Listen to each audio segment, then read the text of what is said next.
السلام عليكم ورحمة الله وبركاته نحمده ونصلي على رسوله الكريم أما بعد فأعوذ بالله من الشيطان الرجيم بسم الله الرحمن الرحيم وأقيموا الصلاة وآتوا الزكاة واركعوا مع الراكعين صدق الله العظيم اللهم صل على محمد وعلى آل محمد كما صليت على إبراهيم وعلى آل إبراهيم إنك حميد مجيد اللهم بارك على محمد وعلى آل محمد كما باركت على إبراهيم وعلى آل إبراهيم إنك حميد مجيد কাছে কিংবা দূরে দেশে প্রবাসে যেখান থেকেই আজকে মিজানুর রহমান আজহারী এই পেজের লাইভ প্রোগ্রামটির সাথে যারা যুক্ত হয়েছেন আপনাদের সবাইকে জানাচ্ছি আন্তরিক শুভেচ্ছা এবং মোবারকবাদ আহলান ওয়া সাহলান ওয়া মারহাবান বিকুম ফি হাযাল লিকা আত-তাইয়িব আল মুবারক। আশা করছি আপনারা সবাই ভালো আছেন, সুস্থ আছেন, ঈমানের সাথে আছেন এবং সব সময় আল্লাহ তাআলার দরবারে এই কামনাই করি, এই দোয়াই করি যে আল্লাহ তাআলা আপনাদের সবাইকে ভালো রাখুক, সুস্থ রাখুক, ঈমানের সাথে রাখুক। প্রিয় দর্শক ও শ্রোতাবৃন্দ, ভাই এবং বোনেরা, আমরা মিজানুর রহমান আজহারী এই পেজটি থেকে পবিত্র রমাদানুল মোবারক উপলক্ষে প্রতি বৃহস্পতিবার সাপ্তাহিক লাইভ করেছি। তার এই ধারাবাহিকতায় আজকে পঞ্চম লাইভ এবং আজকে সর্বশেষ লাইভ। আপনারা যারা শুরু থেকে আজকে পর্যন্ত 5টি লাইভে অংশগ্রহণ করেছেন আপনাদের প্রত্যেককে আন্তরিক শুভেচ্ছা জানাচ্ছি। আল্লাহ তাআলা আপনাদের এই এফোর্টকে, আপনাদের এই টাইম স্পেন্ডিংকে, আপনাদের এই সিনসিয়ারিটিকে এবং আন্তরিকতাকে কবুল আর মঞ্জুর করে নিক। আমরা কোরআনের সাথে কিভাবে রমাদানে অ্যাটাচমেন্ট আরও বাড়াবো এ নিয়ে প্রথম লাইভে কথা বলেছিলাম। দ্বিতীয় লাইভে আমরা ফিকহুস সিয়াম নিয়ে কথা বলেছি। তৃতীয় লাইভ থেকে বেসিক্যালি আমরা জাকাত নিয়ে, জাকাত এর বিভিন্ন অনুষঙ্গ নিয়ে, বিভিন্ন প্রসঙ্গ নিয়ে আমরা তৃতীয়তম লাইভ থেকে ধারাবাহিকভাবে কথা বলে আসছি। চতুর্থ লাইভেও ধারাবাহিকভাবে জাকাত নিয়ে কথা বলেছি। আজকের লাইভেও ইনশাআল্লাহুল আজিজ আমরা জাকাত নিয়ে শুরুতে কিছু কথা বলবো এবং পাশাপাশি আরও কিছু রেলেভেন্ট বিষয় নিয়ে কথা বলবো ইনশাআল্লাহ।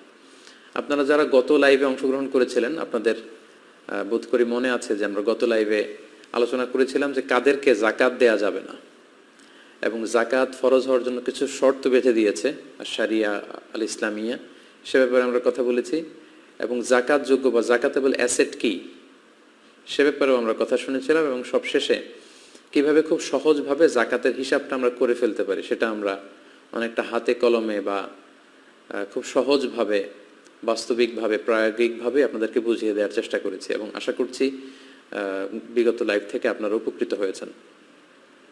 আজকের লাইভটিতে আমরা বেসিকলি 5টি ব্যাপারে কথা বলবো। প্রথমত আমরা কথা বলবো কৃষি সম্পদের জাকাতের ব্যাপারে। আমাদের ফসলেরও জাকাত দিতে হয়, এ ব্যাপারে আমরা অনেকেই জানি না। ফসলের জাকাতের হিসেব আপনি কিভাবে করবেন এ ব্যাপারে আমরা জানবো, অর্থাৎ কৃষি সম্পদের জাকাত। তারপর আমরা জানবো প্রাণী সম্পদের জাকাত বা পশু সম্পদের জাকাত কিভাবে হিসেব করতে হয়। তৃতীয় পর্যায়ে আমরা জানবার চেষ্টা করব যে এই যে আমরা জাকাত দিচ্ছি বা দিব এটা কিভাবে আরো ইফেক্টিভ ওয়েতে দেয়া যায়, কিভাবে দিলে অসহায়, দুস্থ বা সুবিধাবঞ্চিত মানুষেরা বেশি উপকৃত হবে সেটা নিয়ে কথা বলবো। এবং যেহেতু দেখতে দেখতে আমরা প্রায় রমাদানের একেবারে শেষ লগ্নে চলে এসেছি, একেবারে শেষের দিকে, আর কয়েকদিন পরে আমরা ঈদ উল ফিতর উদযাপন করতে যাচ্ছি ইনশাআল্লাহ। তো সাদাকাতুল ফিতর আমাদের উপর অবধারিত ওয়াজিব, এটা আমাদেরকে আদায় করতে হবে।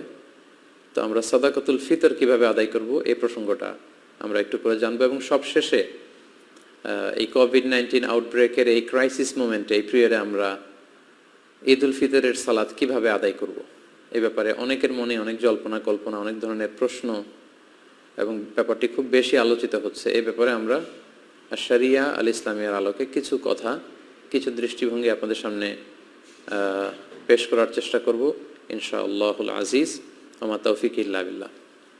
তাহলে সম্মানিত শুধু আসুন আর কাল বিলম্ব না করে আজকের লাইভের যে টপিকগুলো আমি আপনাদের সামনে উল্লেখ করেছিলাম সেগুলো নিয়ে সরাসরি আমরা আলোচনা শুরু করে দিই।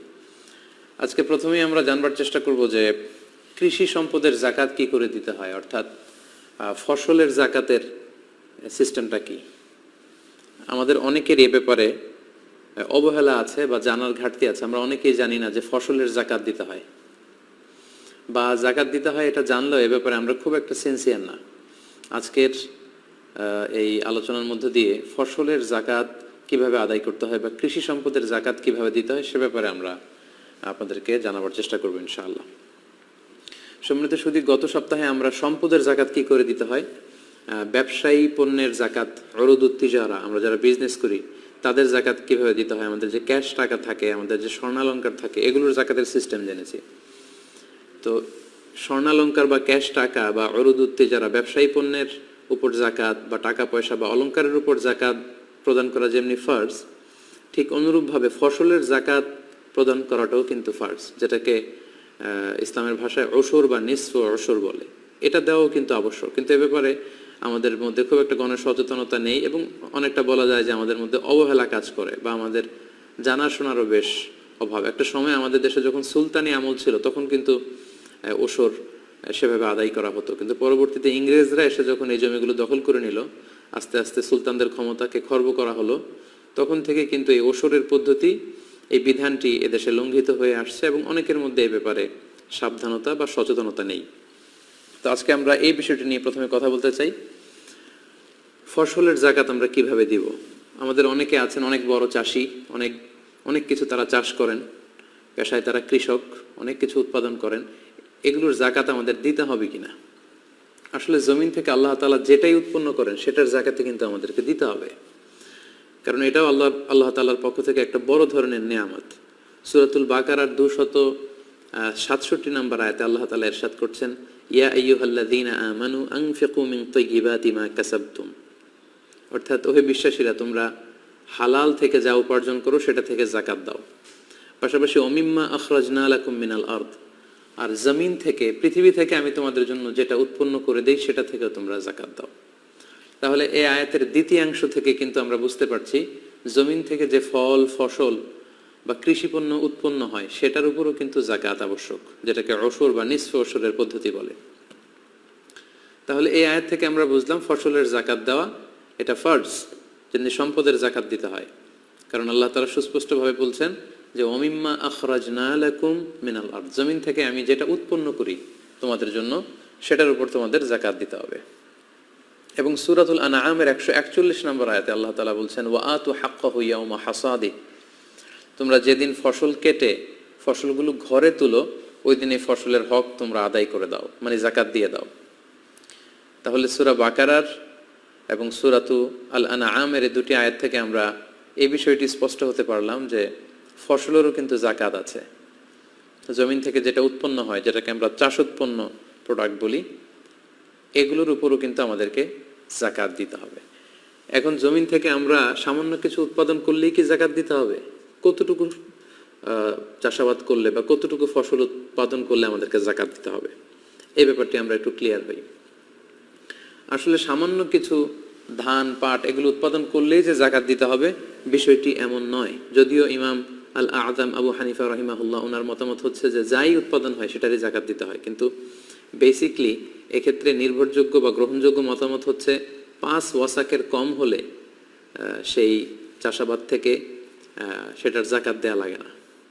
কারণ সহিহ হাদিসে এসেছে, সহিহ বুখারীতে এসেছে, আল্লাহর হাবিব সাল্লাল্লাহু আলাইহি সাল্লাম ইরশাদ করেছেন, লাইসা ফিমা আকাল্লু মিন খামসাতি আওসুকিন সাদাকা, অর্থাৎ 5 ওয়াসাকের কমে যদি তোমাদের ফসল হয় সেই ফসলে কোনো যাকাত দেওয়া লাগবে না। তো এখন আমাদেরকে জানতে হবে যে 5 ওয়াসাকটা কি। এক ওয়াসাকে হয় 60 সা, 60 সাআন।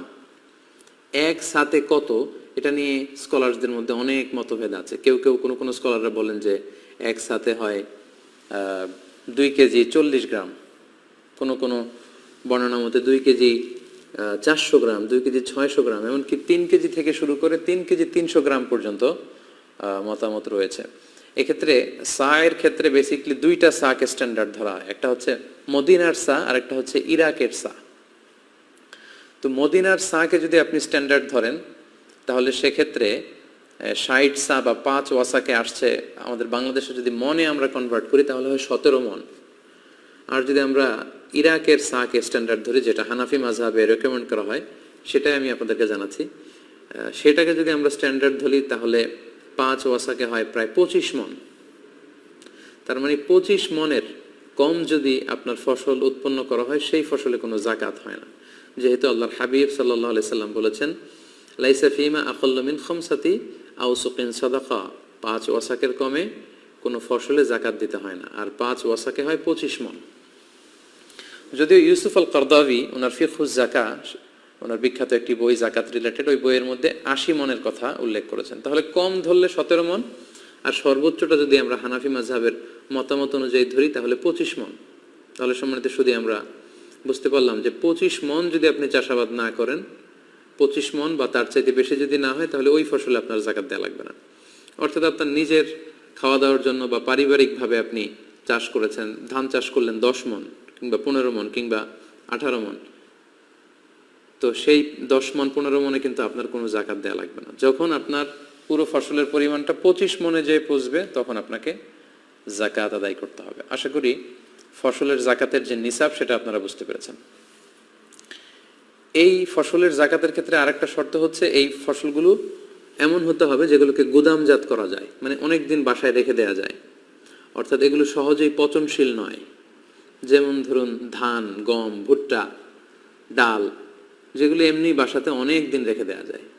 তো যেগুলোকে গুদামজাত করা যায়, যেগুলো পচনশীল নয়, অনেক দিন বাসায় রাখা যায়, এরকম কোনো চাষাবাদ যদি আপনি করেন এবং সেটার পরিমাণ যদি 25 মণ হয় কিংবা তার সাথে বেশি হয়, তখন আপনাকে জাকাত দিতে হবে। তার মানে আমরা বুঝলাম যে পচনশীল কোনো খাদ্যদ্রব্যাদির উপর জাকাত হয় না। যেমন শাকসবজি, কলা, পেঁপে, আম, এগুলো দীর্ঘদিন রেখে দেওয়া যায় না, এগুলো খুব দ্রুতই পচে যায়, এগুলোকে গুদামজাত করা যায় না। তো এগুলোর ক্ষেত্রে কি মোটেই জাকাত দেওয়া লাগবে না? না, এগুলোর জাকাত দেওয়া লাগবে। যারা শাকসবজির ব্যবসা করছেন, কলার ব্যবসা, পেঁপের ব্যবসা, আমের ব্যবসা, তাদের উরুদ তিজারা বা ব্যবসায়ী পণ্যের যে জাকাতের সিস্টেম সেটা অনুযায়ী জাকাত দিতে হবে, যেটা আমরা গত লাইভে আপনাদেরকে জানানোর চেষ্টা করেছি। অর্থাৎ এই ব্যবসা থেকে যে প্রফিট আসে ওই প্রফিটের উপর জাকাত আসবে, এবং যেদিন আপনি হিসাব করতে বসবেন জাকাতের, ওই দিন এই বিজনেস থেকে প্রফিট এসে সেই প্রফিটের টাকাগুলো আপনার হাতে, আপনার বাসায় কিংবা ব্যাংকে যা যা আছে সেগুলো হিসেব করতে হয়, এবং ওই দিন কি কি পণ্য বিক্রি করার মতো আছে সেগুলোর মূল্যমান নির্ধারণ করে যোগ করতে হয়, সেগুলো ব্যবসায়িক পণ্য হিসেবে। কিন্তু জমির ফসলের যদি জাকাত আপনাকে ক্যালকুলেট করতে হয়, সেক্ষেত্রে সেটা কমসে কম 25 মণ হতে হবে, পাশাপাশি সেগুলো গুদামজাত করা যায়, সহজে পচে যায় না, এরকম পণ্য হতে হবে। ফসলের জাকাতের ক্ষেত্রে আরও একটি শর্ত হচ্ছে যে এখানে হাউলানুল হাউল যেটা আমরা বলি সম্পদের জাকাতের ক্ষেত্রে, যে 1 বছর 1 চান্দ্র বছর পূর্ণ হয়, এটা কিন্তু শর্ত নয়। ফসলের জাকাতের ক্ষেত্রে 1 বছর আপনার কাছে থাকলে তারপরে জাকাত দিবেন, ব্যাপারটি এমন নয়। যেমনি স্বর্ণালঙ্কার, টাকা পয়সা বা ব্যবসায়িক পণ্যের ক্ষেত্রে শর্ত হচ্ছে এগুলো 1 বছর আমাদের কাছে থাকতে হবে, কিন্তু ফসলের জাকাতের ক্ষেত্রে কিন্তু এরকম শর্ত নয়। বরং ফসলের জাকাতের ক্ষেত্রে হচ্ছে যেদিন আপনি ফসল কেটে ঘরে নিয়ে আসবেন ওই দিনই আপনাকে জাকাত দিতে হবে। কারণ আল্লাহ তাআলা সূরাতুল আনআমের 141 নম্বর আয়াতে বলেছেন, ওয়া আতু হাক্কাহু ইয়াউমা হাসাদি, যেদিন তোমরা ফসল কেটে ঘরে নিয়ে আসবে ওই দিন তোমরা জাকাত দাও।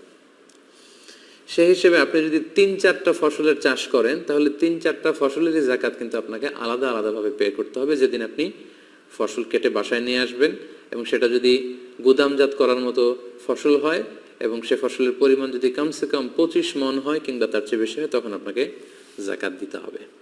এখন কতটুকু জাকাত আপনি দিবেন? ফসলের জাকাতের ক্ষেত্রে 2টা নিয়ম আমি খুব সহজভাবে আপনাদেরকে বুঝিয়ে দেওয়ার চেষ্টা করছি। ফসলের জাকাতের ক্ষেত্রে নিয়ম হচ্ছে 2টা, একটাকে বলে অশর আর একটা নিসফ অশর। অশর মানে 10%, নিসফ অশর মানে 5%। ফসলের জাকাতের ক্ষেত্রে যে শর্তগুলো বললাম এগুলো সাপেক্ষে যদি ফসলের জাকাত আপনার উপর ওয়াজিব হয়, তখন আপনি 2টা সিস্টেমে জাকাত দিতে হবে, হয় অশর দিবেন নয় নিসফ অশর দিবেন। অশর কি? অশর মানে হচ্ছে 10% জাকাত আপনাকে দিতে হবে। এটা কখন? এটা হচ্ছে কস্ট ফ্রি কাল্টিভেশন, যেটা যেই চাষাবাদে আপনার তেমন একটা খরচ নেই, ইরিগেটেড ল্যান্ড, যেটা বৃষ্টির পানিতে চাষ করা যায়, যে জমি যেখানে পানি আপনাকে কষ্ট করে ব্যবস্থাপনা করা লাগে না, কিনে আনা লাগে না, বৃষ্টির আল্লাহর দেয়া আকাশের বৃষ্টির পানিতেই যে জমিতে চাষ হয়ে যায়, ওই জমিতে উপরের যে শর্তগুলো আমরা উল্লেখ করলাম সেগুলো পাওয়া গেলে আপনাকে অশর দিতে হবে, মানে 10% জাকাত দিবেন। পুরো ফসলকে ভাগ করলে এটা 10% আপনি আল্লাহর রাস্তায় দান করে দিতে হবে, অথবা এটার যে দাম হয় সে দামের 10% আপনি আল্লাহর রাস্তায় জাকাত দিয়ে দিতে হবে। এটা হচ্ছে অশর।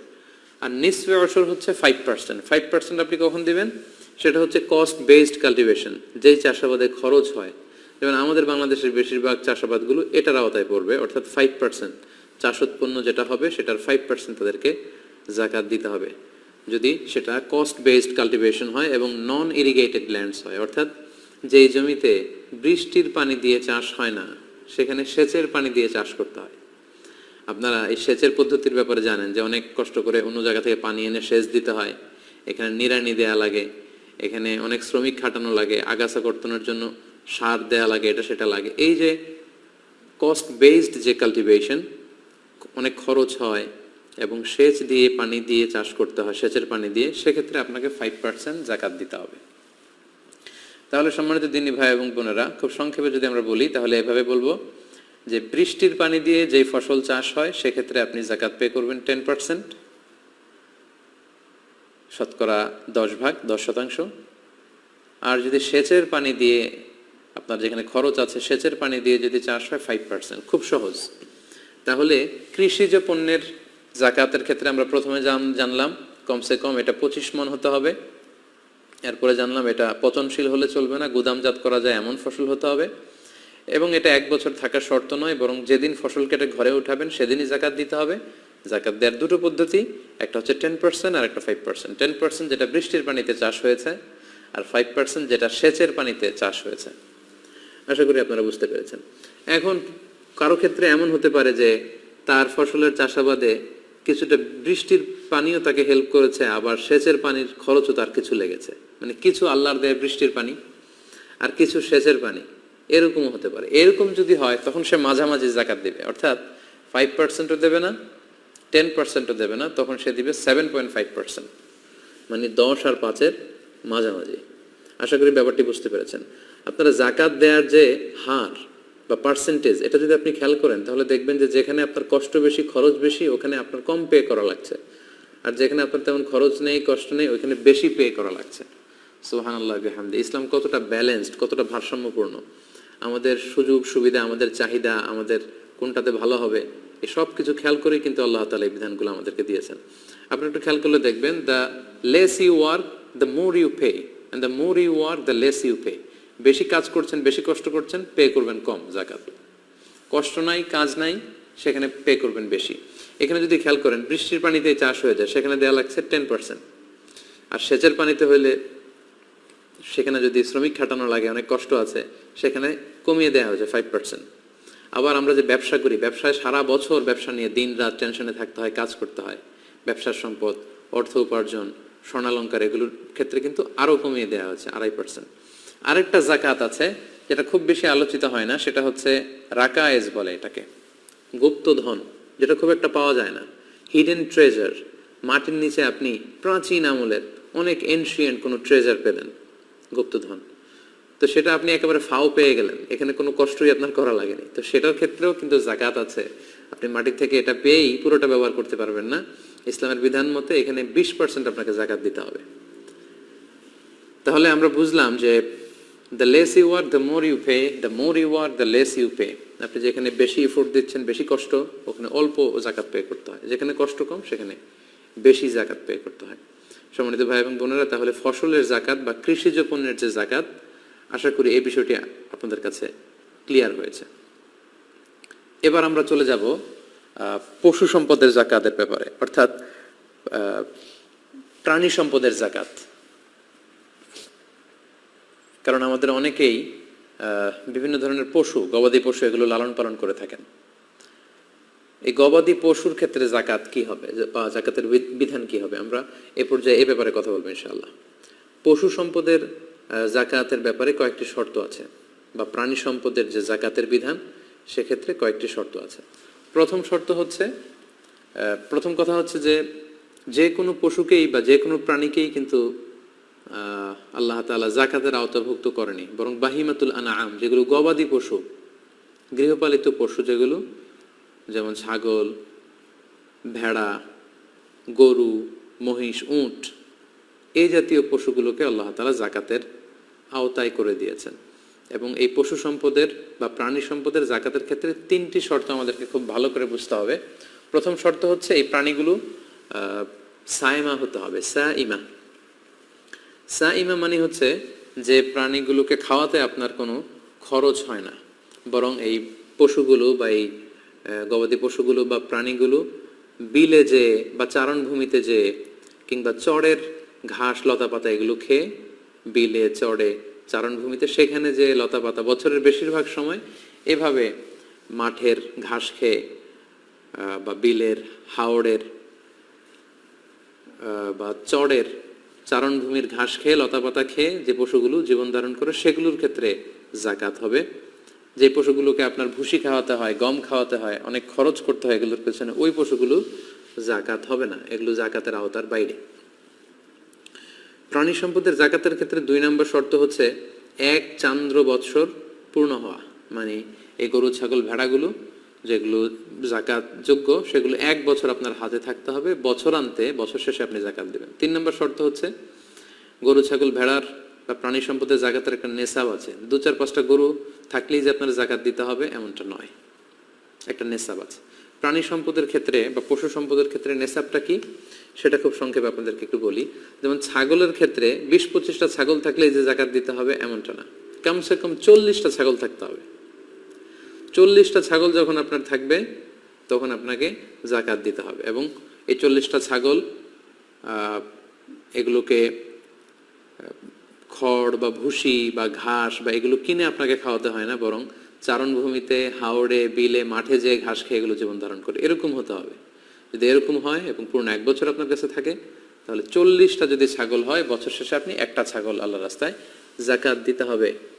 তারপর 40টা থেকে শুরু করে 120টা পর্যন্ত কোনো জাকাত নেই। 120টা যখন হবে তখন 2টা জাকাত, এইভাবে হিসেব আছে হাদিসে, যেটা কারো ক্ষেত্রে যদি প্রযোজ্য হয় তারা ব্যক্তিগতভাবে কোনো মুফতি বা কোনো ভালো আলেমের কাছ থেকে হাদিসের সেই লিস্টটা জেনে আপনারা জানতে পারবেন। গরু বা মহিষের ক্ষেত্রে 10-15টা গরু থাকলে যে বা মহিষ থাকলেই জাকাত দিতে হবে এমনটা না, কমসে কম 30টা গরুর জাকাতের নিসাব হচ্ছে কমসে কম 30টা গরু থাকলে জাকাত দিতে হয়। উটের জাকাতের নিসাব হচ্ছে কমসে কম 5টা ওট, 2টা 3টা 4টা থাকলেও হবে না। 5টা ওট যদি 1 বছর থাকে এবং এগুলোকে খাওয়াতে খরচ হয় না, বরং মাঠের ঘাস খেয়ে এগুলো জীবন ধারণ করে, এই ওটগুলোর ক্ষেত্রে আপনাকে জাকাত দিতে হবে। 1 বছর থাকলে 5টা ওটের কারণে একটা ছাগল জাকাত দিতে হবে।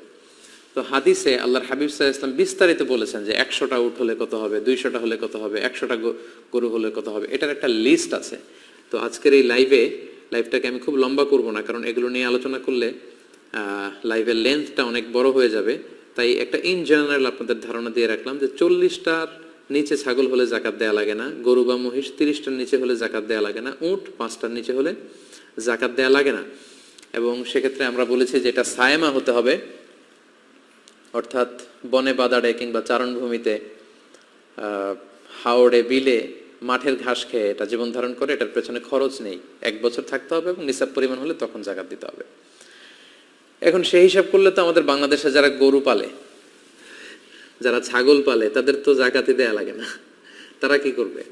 যেমন যারা গরুর দুধের ফার্মের বিজনেস করে, যারা ছাগলের দুধের ফার্মের বিজনেস করে, তাদেরকে জাকাত দেয়া লাগবে না? হ্যাঁ লাগবে। তাদের পশু সম্পদের যে হিসাব সেই হিসাবে জাকাত দেয়া লাগবে না, তাদেরকে এগুলো ব্যবসায়ের সম্পদ হিসেবে জাকাত দিতে হবে, যেগুলো আমরা গত লাইভে আলোচনা করেছি।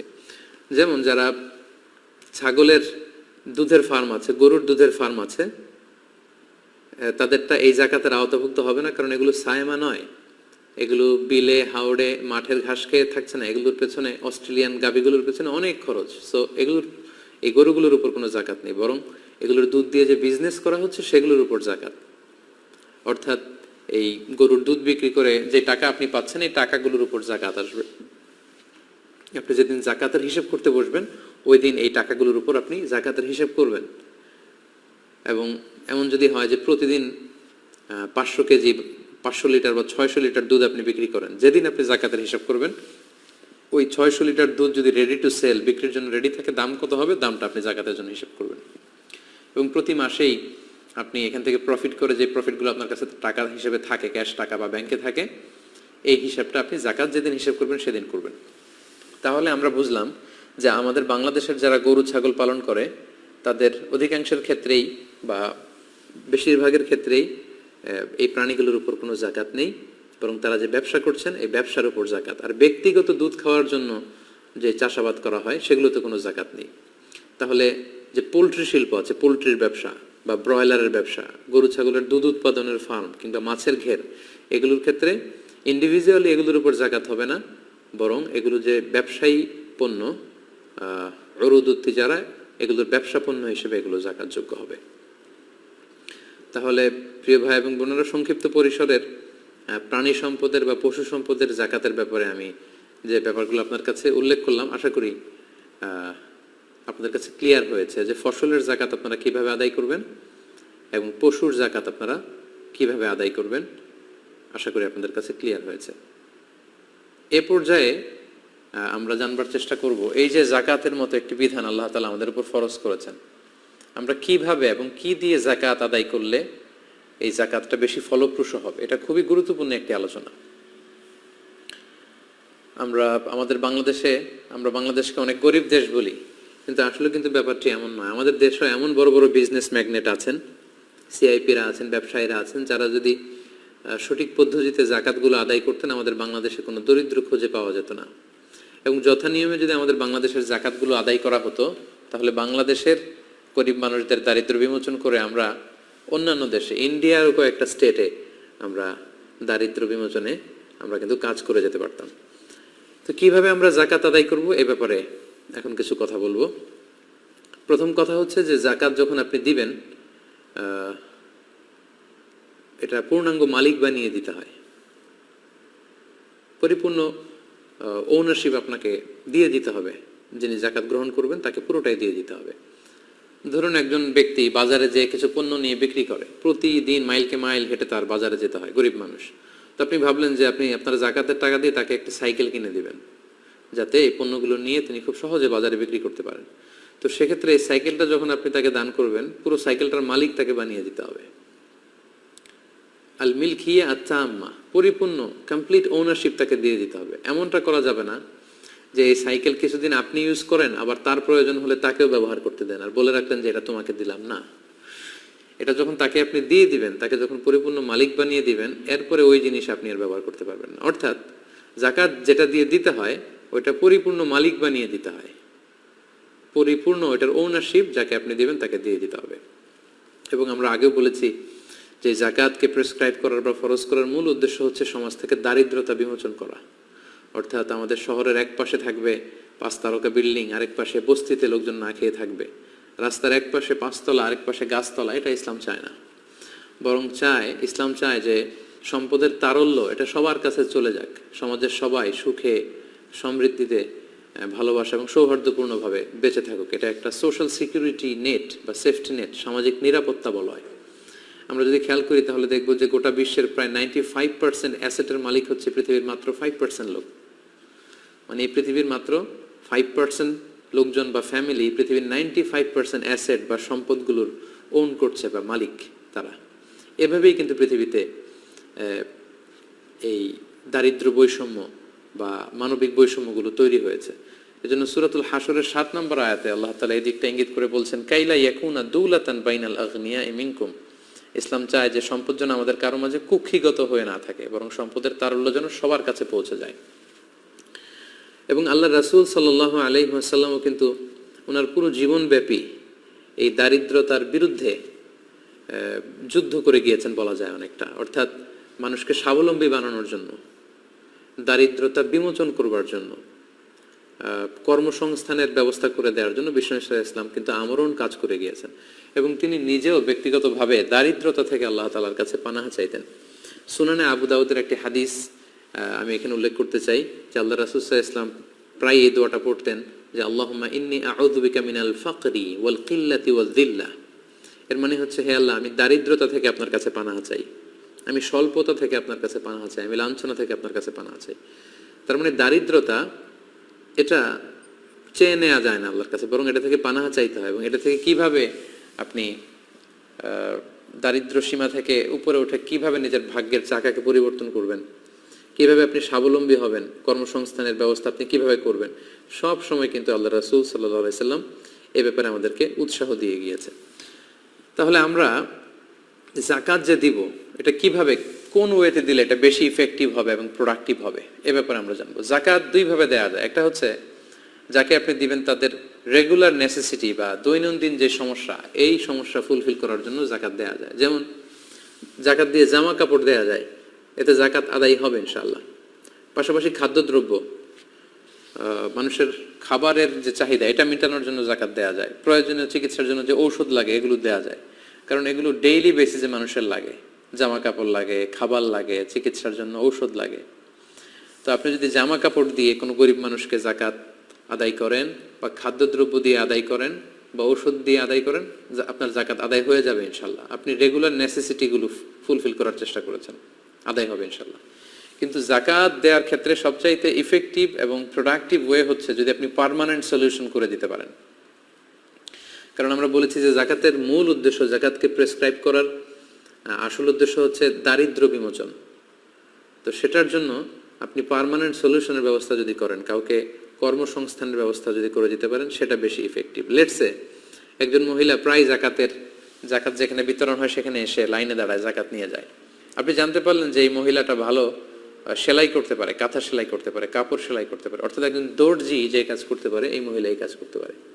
আপনি চাইলে আপনার জাকাতের টাকা দিয়ে তাকে একটি সেলাই মেশিন কিনে দিতে পারেন, যে সেলাই মেশিন দিয়ে এই মহিলাটি দর্জির মতো কাজ করবে, কাঁথা সেলাই করবে, কাপড় সেলাই করবে, এবং এখান থেকে যে উপার্জন তার হবে এটা দিয়ে তার ফ্যামিলি চলবে। সে আর অন্য কারো কাছে যে হাত পাততে হবে না, লাইন ধরতে হবে না। আপনি কোনো একটা গরিব ইয়াং ছেলেকে কম্পিউটার কিনে দিতে পারেন, একটা ছোট ফটোস্ট্যাট মেশিন কিনে দিতে পারেন। বাজারে কিন্তু এগুলো প্রায় লাগে ফটোকপি করার জন্য, প্রতিদিন লাগবে। সে এটা দিয়ে উপার্জন করে করে স্বাবলম্বী হলো। কিংবা কোনো গরিব ফ্যামিলির এমন যদি কোনো ছেলে থাকে যে সিএনজি চালাতে পারবে, অটো রিক্সা চালাতে পারবে, তাকে আপনি সিম্পলি জাকাতের টাকা না দিয়ে একটা অটো রিক্সা কিনে দিতে পারেন, সিএনজি কিনে দিতে পারেন, যেটা চালিয়ে সে তার ফ্যামিলির জন্য উপার্জন করবে, তারা এটা দিয়ে সার্ভাইভ করতে পারবে। কিংবা আপনারা হাঁস মুরগির খামার বানিয়ে দিতে পারেন, গরু ছাগল কিনে দিতে পারেন, অস্ট্রেলিয়ান গাভী কিনে দিলে এই অস্ট্রেলিয়ান গাভীর দুধ বিক্রি করে একটা ফ্যামিলি চলতে পারবে। অথবা বাংলাদেশে এমনও দেখা যায় যে কিছু ছেলেপেলে আছে যারা কিছু দূর পড়াশোনা করার পরে তারা আর পড়াশোনা করতে চায় না, তাদের মধ্যে একটা বাতিক ওঠে যে তারা বিদেশে যাবে, মানে অন্যান্যদেরকে দেখে যে তারা কাজ করে বিদেশে যে টাকা উপার্জন করছে, তো তাদেরও খুব ইচ্ছা যে তারা দেশের বাইরে যাবে, সেখানে যে কাজ করবে। তো তাদের দেশের বাইরে যাওয়ার কোনো সুযোগ নেই। আপনি চাইলে আপনার জাকাতের টাকা দিয়ে তাকে কর্মসংস্থানের জন্য বিদেশে পাঠাতে পারেন, এবং এর মধ্য দিয়ে তার ফ্যামিলিটা কিন্তু উঠে গেল, তার কর্মসংস্থানের ব্যবস্থা হলো, সে স্বয়ংসম্পূর্ণ হলো, সে স্বাবলম্বী হলো। ওই ফ্যামিলি আর জাকাত নেওয়ার জন্য কোথাও লাইন ধরবে না। অর্থাৎ এমনভাবে জাকাত আমাদের দেয়া উচিত যেটার মধ্য দিয়ে দারিদ্রতা বিমোচন হবে, মানুষ স্বাবলম্বী হতে শুরু করবে, কর্মসংস্থানের ব্যবস্থা হবে, এবং জাকাত গ্রহীতার সংখ্যা কমতে থাকবে। অর্থাৎ এমন কোনো কাজের ব্যবস্থা তাদেরকে করে দেয়া, তারা যেন তাদের নিজেদের দায়িত্বটা নিতে শিখে, তারা যেন অন্যের কাছে যে হাত না পাতে। আল ইয়াদুল উলিয়া খায়রুম মিনাল ইয়াদিস সুফলা। ইসলামের নিচের হাতের চেয়ে উপরের হাতের মর্যাদা বেশি। নিচের হাত কোনটা? যেটা নেয়, যে হাত মানুষের কাছে হাত পাতে, টাকা চায়। আর উপরের হাত কোনটা? যিনি দেয় তার হাতটা সবসময় উপরে থাকে, যিনি নেয় তার হাত নিচে থাকে। তো ইসলাম বলেছে নিচের হাতের চেয়ে উপরের হাত শ্রেষ্ঠ। এই সেন্সটা যেন আমরা আমাদের লোকদেরকে শেখাতে পারি, যে মানুষের দুয়ারে দুয়ারে যে চাওয়া, এটা নিজের আত্মসম্মানকে খাটো করা হয়। বরং আপনার পক্ষে যেটা সম্ভব, সেলাই মেশিন দিয়ে কাঁথা সেলাই করা, বা কোনো ছেলে যদি অটো চালাতে পারে সেটা করা, অর্থাৎ এমন কোনো কর্মসংস্থানের ব্যবস্থা করে দেওয়া যেটা দিয়ে তার নিজের ফ্যামিলির দায়িত্ব সে নিজেই নিতে পারবে। এটাকে বলে পার্মানেন্ট সলিউশন, মানে স্থায়ী সমাধান। তো এজন্য এই দীর্ঘ জাকাতের আলোচনার শেষে আমি আপনাদেরকে এটা বলতে চাই, আমরা রেগুলার নেসেসিটি ফুলফিল করার চেয়ে আমরা যদি পার্মানেন্ট সলিউশন করে দিতে পারি সেটা খুব জরুরি। কিন্তু এক্ষেত্রে মনিটরিং এর বিষয় আছে। অর্থাৎ একজনকে আপনি সিএনজি কিনে দিলেন জাকাতের টাকা দিয়ে, 3 মাস পরে দেখলেন যে সিএনজি বিক্রি করে ওটা দিয়ে গাঁজা কিনে খাচ্ছে। অথবা কোনো বোনকে আপনি সেলাই মেশিন কিনে দিলেন, 3 মাস পরে শুনলেন যে সেলাই মেশিন বিক্রি করে সে অন্য কাজ করতেছে বা খরচ করে ফেলছে। এইটা করলে চলবে না। পার্মানেন্ট সলিউশনের জন্য আমরা যদি জাকাত পে করি, সেটা একটা অর্গানাইজেশন বা ফাউন্ডেশনের আন্ডারে কিংবা বোর্ডের আন্ডারে করতে হবে, এবং রেগুলার বেসিসে প্রতি মাসেই এগুলোর মনিটরিং করতে হয়। এজন্য আমি বলবো যে বিচ্ছিন্নভাবে জাকাত আদায় না করে, জাকাত যদি কোনো ফাউন্ডেশনের আন্ডারে, কোনো অর্গানাইজেশনের আন্ডারে, কোনো বোর্ডের আন্ডারে এটা যদি করা যায়, এটা বেশি ইফেক্টিভ হবে। আপনি হয়তো আপনার 10,000 টাকা দিয়ে অল্প কিছু লোককে খাবার কিনে দিলেন, কিন্তু এরকম 500 লোক যদি 10,000 টাকা দেয়, এখানে কোটি কোটি টাকা, এটা দিয়ে দারিদ্র্য বিমোচন সম্ভব। আমাদের বাংলাদেশেও কিন্তু সরকারিভাবে বা জাতীয়ভাবে জাকাত বোর্ড আছে, কিন্তু সেটা হয়তো যে কোনো কারণেই সেই আস্থার জায়গায় যেতে পারেনি। এই সরকারি জাকাত বোর্ডকেই যদি আমরা খুব শক্তিশালী করতে পারতাম এবং দেশের সব ধনী লোকগুলো যদি ওখানেই জাকাত দিত এবং এটা সঠিক ডিস্ট্রিবিউশন হতো, তাহলে কিন্তু গরিব খুঁজে পাওয়া যেত না বাংলাদেশে। অথবা এরকম জাকাত কোনো ফাউন্ডেশন যদি থাকে, অথবা লেটসে আপনার থানায়, আপনি যেই থানার লোক অধিবাসী, সেই থানার ধনী ব্যক্তিরা মিলে যদি আপনারা একটা অর্গানাইজেশন করেন যে আপনাদের সব জাকাতগুলো এখানে একীভূত করা হবে এবং মানুষের কাছ থেকে জাকাতগুলো নিয়ে সঠিকভাবে বন্টন করা হবে, এবং আপনারা প্ল্যান নিলেন যে আমরা প্রতি বছর 300টা ফ্যামিলি, 400টা ফ্যামিলিকে আমরা কর্মসংস্থানের ব্যবস্থা করব। এমনভাবে তাদেরকে জাকাত দেব যাতে অন্য কোথাও যে তাদের আর হাত পাতা না লাগে। সম্মানিত শুধু এভাবে যদি আমরা জাকাত দিই, আমার মনে হয় তাহলে দারিদ্র্য বিমোচন সম্ভব। অনেক ফ্যামিলি আছে যাদের ঘর নেই, আমরা জাকাতের টাকা দিয়ে তাদের গৃহায়নের ব্যবস্থা করে দিতে পারি।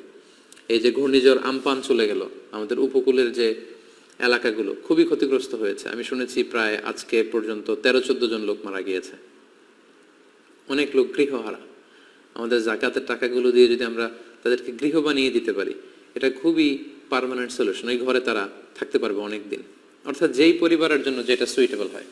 অনেক নিডি স্টুডেন্ট আছে, পড়াশোনা করতে পারে না, অনেক মেধাবী, আমরা জাকাতের টাকা দিয়ে তাদের স্কলারশিপের ব্যবস্থা করতে পারি। অনেক বাবা আছে, মেয়ের বিয়ের বন্দোবস্ত করার জন্য ন্যূনতম যে বিয়ের শাড়িটা কেনা দরকার, যে খরচটা, একটা আংটি কেনা দরকার, সেই টাকাটুকু নেই। আমরা কিন্তু এরকম গরিব মানুষদের, গরিব অসহায় যুবক যুবতীদের স্বল্প পরিসরের বিয়ের ব্যবস্থা করে দিতে পারি এই জাকাতের মধ্যে দিয়ে। অনেক লোক আছে ঋণের বোঝায় জর্জরিত, পাওনাদাররা সবসময় তাকে ধরে বেড়ায়, তার পেছনে ঘুরে বেড়ায়।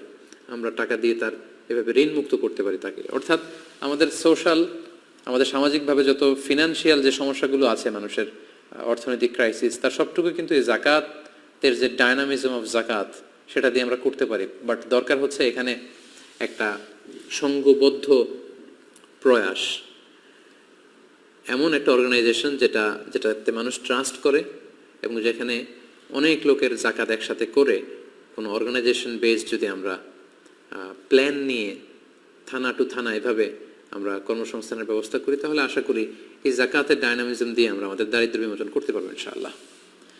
সম্মানিত সুধী, আমরা জাকাতের আলোচনা এখানেই শেষ করতে চাচ্ছি।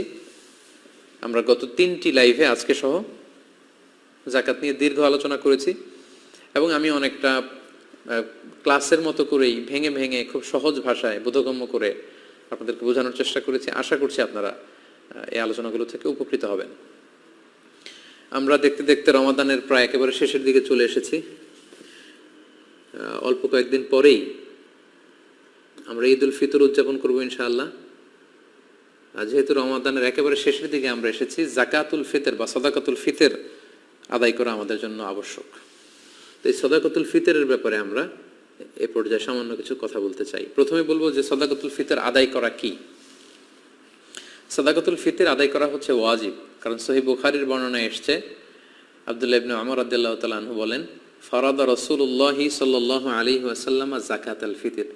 আল্লাহ রাসূল সাল্লাল্লাহু আলাইহি ওয়াসাল্লাম সাদাকাতুল ফিতরকে এটা ফারাদা শব্দ ব্যবহার করেছেন, মানে আবশ্যক, দিতেই হবে আপনাকে। আপনার যদি সামর্থ্য থাকে এটা আদায় করতেই হবে।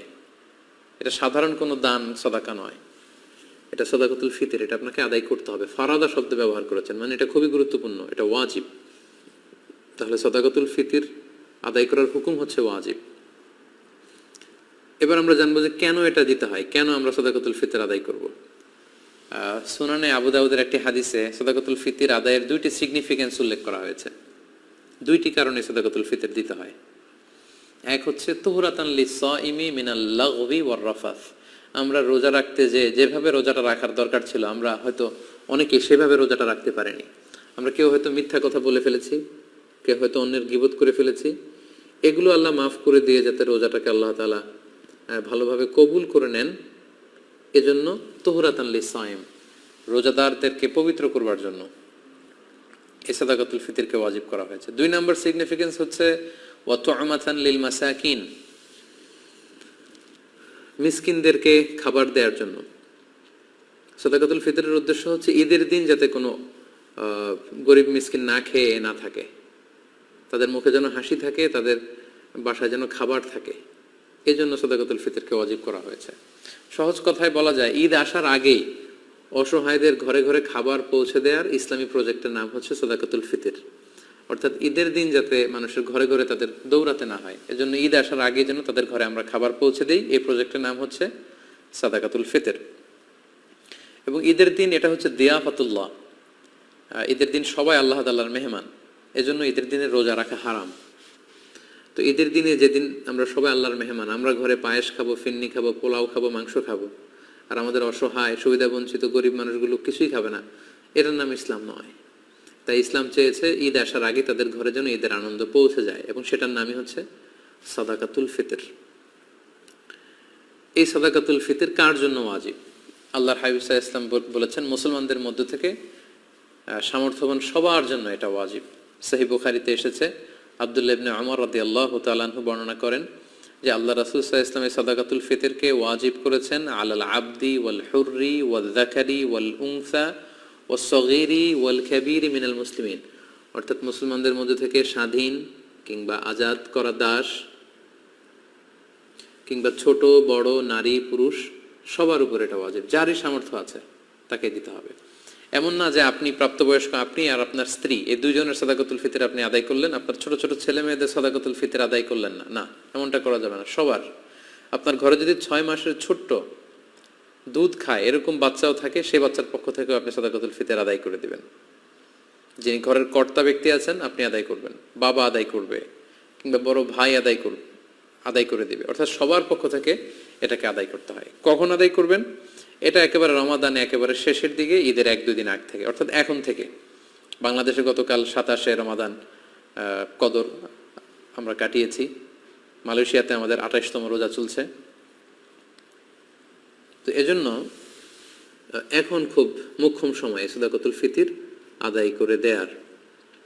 আল্লাহর হাবিব সাল্লাল্লাহু আলাইহি ওয়াসাল্লাম সুনানে আবু দাউদের হাদিসে তিনি বলেছেন যে মান আদ্দাহা ক্বাবলা সলাতি ফাহিয়া যাকাতুন মাকবুলা ওয়া মান আদ্দাহা বা'দা সলাহ ফাহিয়া সাদাকাতুম মিনাস সাদাকাত। এটা ঈদের নামাজে যাওয়ার আগে যে ব্যক্তি এই সাদাকায়ে ফিতর আদায় করবে সে ফিতরার সওয়াব পাবে, অর্থাৎ সাদাকাতুল ফিতরের যে সওয়াব, পরিপূর্ণ সওয়াব সে ইনশাআল্লাহ পাবে। ওয়া মান আদ্দাহা বা'দা সালাহ, আর ঈদের নামাজের পরে যদি কেউ সাদাকাতুল ফিতর আদায় করে ফাহিয়া সাদাকাতুম মিনাস সাদাকাত, এটা অন্যান্য সাধারণ চ্যারিটি বা দানের মতোই একটি দান হবে। সাদাকাতুল ফিতরের যে সিগনিফিকেন্স বা সাদাকাতুল ফিতরের যে তাৎপর্য বা সওয়াব, এটা কিন্তু তখন সে আর পাবে না। তো এই জন্য সাদাকাতুল ফিতর ঈদ আসার 1-2 দিন আগ থেকে আপনারা দান করা শুরু করতে পারেন, এবং এটা ডেডলাইন হচ্ছে ঈদের সালাত। ঈদের সালাতের পরে কিন্তু আর সাদাকাতুল ফিতর আদায় করা যাবে না। তাহলে সম্মানিত শুধু আমরা জানলাম যে কখন কাদের উপর সাদাকাতুল ফিতর আদায় করা ওয়াজিব হয়। এবারে আমরা জানবো কি দিয়ে সাদাকাতুল ফিতর আদায় করব। হাদিস, সাদাকাতুল ফিতরের সম্পর্কিত যে হাদিসগুলো আছে, এই হাদিসগুলো যদি আমরা পর্যালোচনা করি তাহলে দেখব যে খাবার দিয়ে আদায়ের কথা বলা হয়েছে। সাদাকাতুল ফিতরের হাদিসগুলো যদি আমরা একটু পর্যালোচনা করি দেখব যে 5 ধরনের খাবার দিয়ে আদায় করতে বলা হয়েছে। গম, যব, তারপরে খেজুর, পনির এবং কিশমিশ, এই 5টি খাবার দিয়ে আদায় করতে বলা হয়েছে। আবু সাঈদ আল খুদরি রাদিয়াল্লাহু তাআলা আনহু বর্ণনা করেন, সহিহ মুসলিমের বর্ণনা, যে কুন্না নুখরিজু যাকাতাল ফিতরি সাআন মিন তুআম, আমরা খাবার দিয়ে সাদাকাতুল ফিতর আদায় করতাম। It should be food item. এবং সে খাবারগুলো কি ছিল আমরা বলেছি যে গম, যব, খেজুর, পনির এবং কিশমিশ। কতটুকু পরিমাণ আদায় করতে হবে? 1 সা। 1 সাতে কতটুকু? আমরা কৃষিজ সম্পদের যাকাত বা ফসলের যাকাতের আলোচনা আমরা বলেছি যে 1 সার পরিমাণ কত, এ নিয়ে অনেক মতভেদ আছে। কেউ বলেছেন 2 কেজি 40 গ্রাম, কেউ বলেছেন 2 কেজি 400 গ্রাম, 600 গ্রাম, 3 কেজি, এবং সর্বোচ্চ হানাফি মাযহাবে যেটা সাজেস্ট করা হয় 3 কেজি 300 গ্রাম পর্যন্ত কিন্তু মতামত আছে। তো আমরা এখানে এটাই সাজেস্ট করলাম যে 3 কেজি 300 গ্রাম পরিমাণ খাবার আপনি সাদাকাতুল ফিতর হিসেবে দিয়ে দিবেন।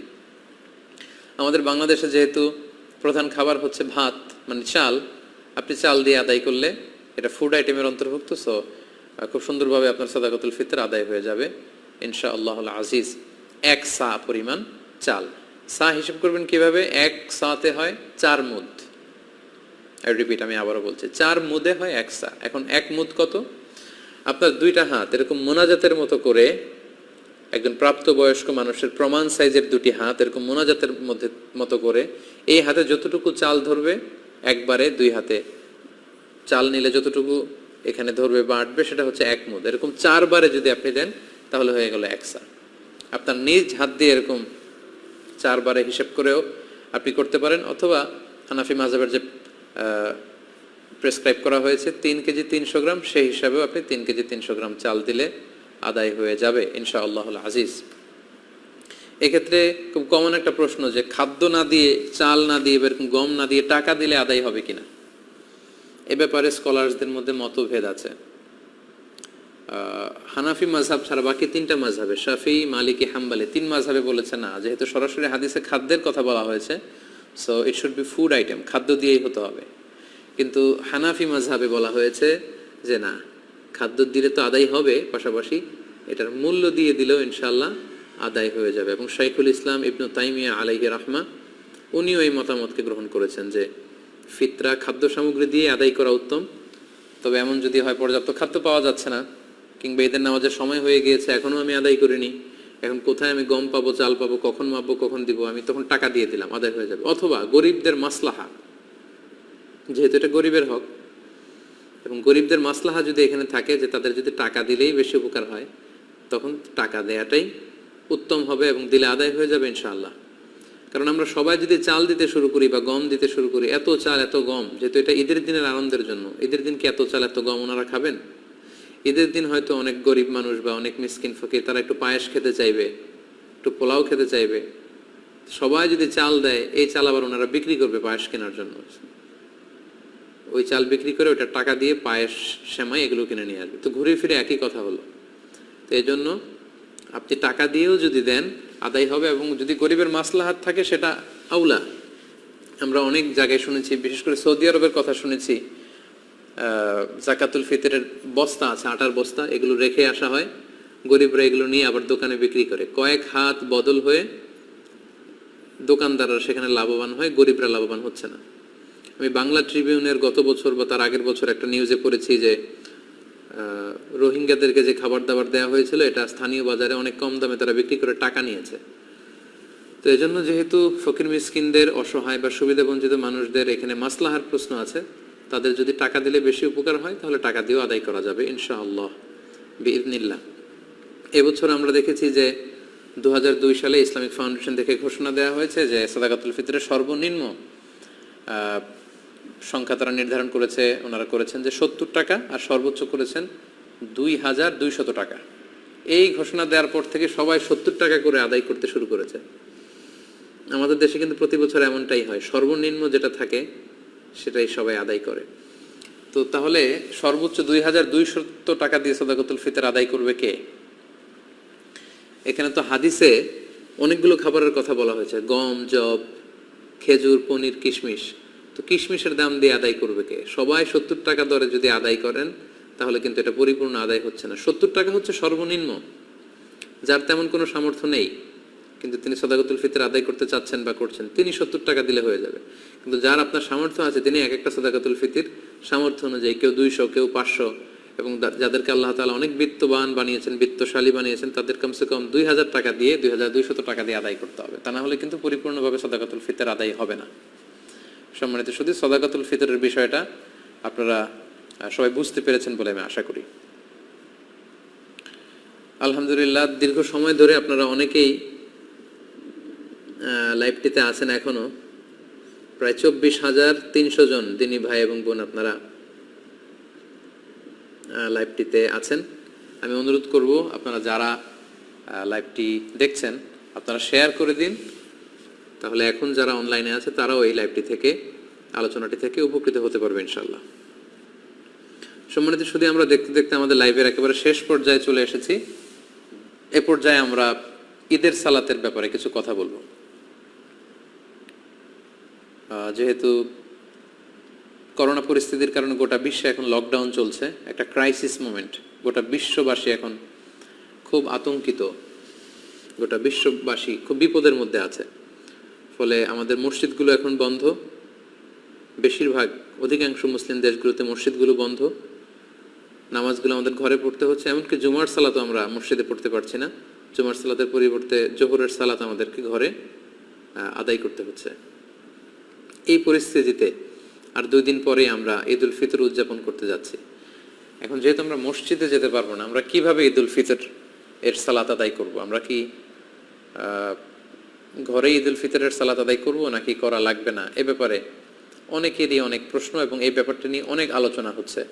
এবং পৃথিবীর বেশিরভাগ মুসলিম দেশগুলোর যে মুসলিম স্কলাররা বা ফতুয়া বোর্ডগুলো আছে, তারাও এই ব্যাপারটা নিয়ে গবেষণা করে ফতুয়া দিচ্ছেন। এই ব্যাপারটি এত বেশি আলোচিত হওয়ার কারণ হচ্ছে এর আগে কখনো এরকম পরিস্থিতি, এটা একটা উদ্ভূত পরিস্থিতি, এরকম পরিস্থিতি বা সিচুয়েশন আমরা কখনো ফেস করিনি। আমার এই জীবনে আমি কখনো দেখিনি যে ঈদের সময় আমাদেরকে এরকম আবদ্ধ থাকতে হচ্ছে। আপনাদেরও অভিজ্ঞতা যদি আপনারা শেয়ার করেন তাহলে একই অবস্থা দাঁড়াবে যে আমরা আমাদের পুরো জীবনে এরকম রমাদান কাটাইনি। It's a unique Ramadan and it's going to be a unique Eid celebration for Muslim ummah around the world. গোটা বিশ্বব্যাপী এটা আমাদের জন্য একটা ইউনিক ডিফারেন্ট ঈদ হবে। তো যেহেতু ডিফারেন্ট, সো এটার মাসআলাটাও একটু ডিফারেন্ট, যে আমরা ঘরে ঈদের সালাত পড়তে পারবো কি পারবো না, এই প্রশ্ন কেউ কখনো আগে করেনি বা করার প্রশ্ন আসেনি।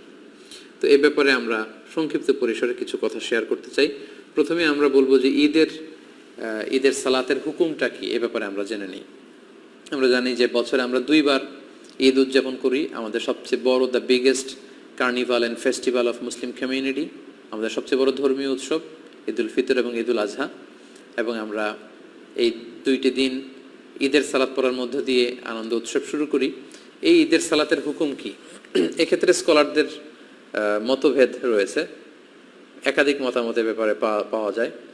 মালিকি এবং শাফি মাযহাবে ঈদ উল ফিতর এবং ঈদ উল আজহা এই ঈদের সালাতগুলো আদায় করার বিধান হচ্ছে, ওনারা বলেছেন যেটা সুন্নাতে মুআক্কাদা, মানে রেকমেন্ডেড সুন্নাহ, গুরুত্বপূর্ণ সুন্নাহ, যেখানে এমফাসাইজ দেওয়া হয়েছে। হাম্বলি মাযহাব মতে এটা ফরজে কেফায়া, অর্থাৎ এলাকার কিছু অংশ লোক যদি আদায় করে বাকিদের উপর থেকে এটার জিম্মাদারি কেটে যাবে। কিন্তু হানাফি স্কুল অফ থটে এটাকে আরো বেশি গুরুত্ব দেওয়া হয়েছে। হানাফি মাযহাব মতে ঈদের সালাত আদায় করা হচ্ছে ওয়াজিব, এবং শাইখুল ইসলাম ইবনু তাইমিয়া এবং ইমাম শাওকানি সহ আরো অনেকেই এই মতামতকে গ্রহণ করেছেন, অর্থাৎ ওয়াজিব, খুবই গুরুত্বপূর্ণ। যদি কেউ এটাকে তরক করে তাহলে সে গুনাহগার হবে ওয়াজিব তরক করার কারণে। এবং আমরা কোরআন সুন্নাতেও যদি একটু দৃষ্টি দেই তাহলে দেখব যে অনেক গুরুত্বের সাথে এই সালাতের ব্যাপারে বলা হয়েছে। আমরা সূরা কাউসারের 2 নম্বর আয়াতের দিকে যদি খেয়াল করি, সেখানে আল্লাহ তাআলা বলছেন ফাসল্লি লিরাব্বিকা ওয়ানহার। যদিও এখানে ঈদুল আজহার প্রসঙ্গটা টানা হয়েছে যে নবী আপনি আগে সালাত আদায় করুন আপনার রবের জন্য, তারপরে আপনি উট নহর করুন, মানে আসসালাতু আউওয়ালান ওয়ান নাহরু সানিয়ান। ঈদুল আজহাতে আগে সালাত পড়ুন, তারপর আপনি জবাই করুন। তাহলে এখানে অর্ডার দেয়া হয়েছে এদের সালাত পড়ার জন্য। এবং সহিহ বুখারীতে একটি হাদিস আমরা পাই, উম্মে আতিয়া রাদিয়াল্লাহু তাআলা আনহা উনি বর্ণনা করেন যে আমারানা রাসূলুল্লাহ সাল্লাল্লাহু আলাইহি ওয়াসাল্লাম আন নুখরিজাহুন্না ফিল ফিত্রি ওয়াল আদহা। ঈদুল আজহা এবং ঈদুল ফিতরে আমাদের নারীরা যারা আছে তাদের সবাইকে নিয়ে যেন আমরা ঈদগাহে যাই, এ ব্যাপারে রাসূল সাল্লাল্লাহু আলাইহি ওয়াসাল্লাম আমারানা আদেশ করেছেন। ইট ওয়াজ অ্যান অর্ডার, রাসূল সাল্লাল্লাহু আলাইহি ওয়াসাল্লাম আদেশ করেছেন স্পেশালি। আল্লাহ তাআলা যেমনি সূরাতুল কাউসারে আদেশ করেছেন ফাসল্লি লিরাব্বিকা ওয়ানহার। এবং সহিহ বুখারীর এই হাদিস থেকে আমরা জানি যে আমারানা, রাসূল সাল্লাল্লাহু আলাইহি ওয়াসাল্লাম আমাদেরকে আদেশ করেছেন যাতে করে আমরা আমাদের নারীদেরকে নিয়ে ঈদগাহে যাই। আল আওয়াতিক ওয়াল হুইয়াদা ওয়া যাওয়াতিল খুদুর, অর্থাৎ যুবতী নারীদেরকে, এমনকি মেনস্ট্রুয়েশনাল পিরিয়ড চলছে, যেই বোনদের মাসিক চলছে, তাদেরকেও যাতে ঈদগাহে নিয়ে যাওয়া হয়, তারাও যাতে ঈদের আনন্দ থেকে, এই বারাকা থেকে মাহরুম না হয়। ওয়া যাওয়াতিল খুদুর, এবং পর্দানসীন বা অন্দরমহলের নারীরা, অর্থাৎ কুমারী নারীরা যারা খুবই লজ্জাশীল, তাদের সবাইকে নিয়ে যাতে ঈদগাহে যাওয়া হয়। فأما الحيض فيعتزلن الصلاة ويشهدن الخير ودعوة المسلمين। এখন যাদের পিরিয়ড চলছে, আল্লাহ রাসূল সাল্লাল্লাহু আলাইহি ওয়াসাল্লাম তাদেরকেও নিয়ে যেতে বলেছেন। এখন তারা তো পিরিয়ড চলাকালীন সময়ে তো নামাজ পড়া যায় না, কোরআন ধরা যায় না, তাওয়াফ করা যায় না, অনেক কিছু করা যায় না, তো তারা কেন যাবে? তো তিনি বললেন যে তারা যাবে, তারা যেন এই কল্যাণের সাথে শরীক হতে পারে, ঈদের আনন্দ যাতে সবাই মিলেমিশে একাকার হতে পারে, ভাগাভাগি করে নিতে পারে। ইয়াতাজিলনাল মুসাল্লা, তারা ঈদগাহে ঢুকবে না, ঈদগাহের বাইরে তারা অবস্থান করবে এবং তারা মুসলমানদের দোয়ায় শরিক হবে, এই বরকতে তারা শরিক হবে। তারপরে এক সাহাবী মহিলা অথবা উম্মে আতিয়া রাদিয়াল্লাহু তাআলা আনহা নিজেই তিনি আল্লাহ রাসূল সাল্লাল্লাহু আলাইহি ওয়াসাল্লামকে জিজ্ঞেস করলেন যে ইয়া রাসূলুল্লাহ ইহদানা লা ইয়াকুনু লাহা জিলবাব ক্বালা লিতুলবিসহা উখতুহা মিন জিলবাবিহা।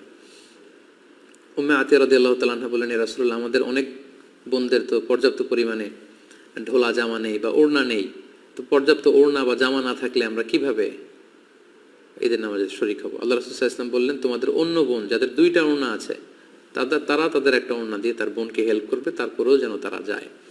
তো এই হাদিসগুলো থেকে এবং কোরআনের আয়াত থেকে আমরা বুঝতে পারলাম যে ঈদের সালাতের ব্যাপারে আল্লাহ রাসূল সাল্লাল্লাহু আলাইহি ওয়াসাল্লাম খুব বেশি গুরুত্ব আরোপ করেছেন। আমারও না, ইট ওয়াজ অ্যান অর্ডার। পাশাপাশি মুওয়াযাবাতুন নবী সাল্লাল্লাহু আলাইহি ওয়াসাল্লাম আলাইহা ওয়া আসহাবু, আল্লাহ রাসূল সাল্লাল্লাহু আলাইহি ওয়াসাল্লাম এবং সাহাবারা সব সময় ঈদের সালাত আদায় করেছেন, কখনোই ঈদের সালাতকে ওনারা তরক করতেন না। তো এগুলো থেকে বোঝা যায় কোরআন সুন্নাহর আলোকে যে ঈদের সালাতের ব্যাপারে আমাদের শরিয়া এটা খুবই গুরুত্ব আরোপ করেছে।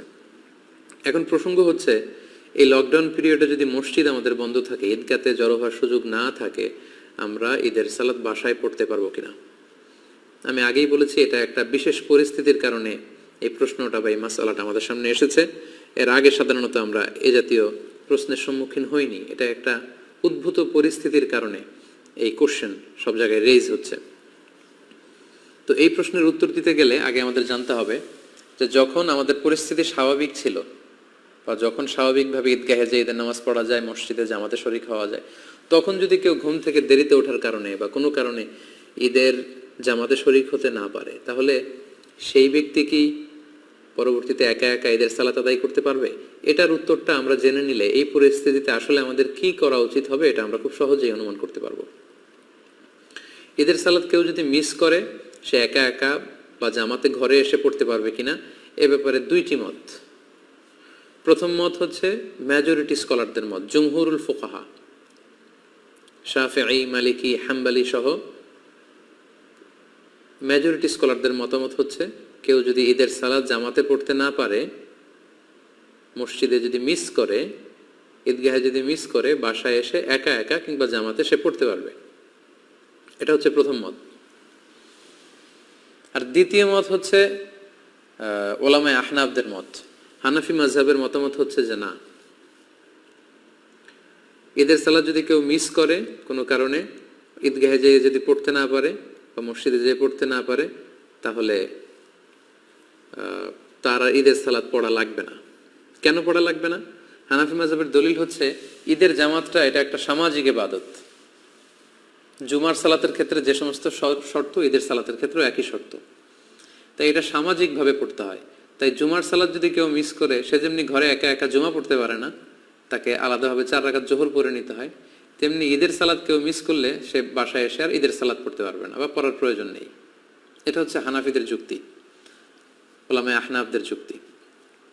তাদের মতে এটা একটা সামাজিক ইবাদত এবং এটা সামাজিকভাবে বড় সড় পরিসরেই করতে হয়। পাশাপাশি এটার জন্য ইজনে আম শর্ত, অর্থাৎ সবার এন্ট্রি, যে কেউ চাইলে এখানে এসে অংশগ্রহণ করতে পারবে, অর্থাৎ সর্বসাধারণের প্রবেশাধিকার, এটার প্রয়োজন।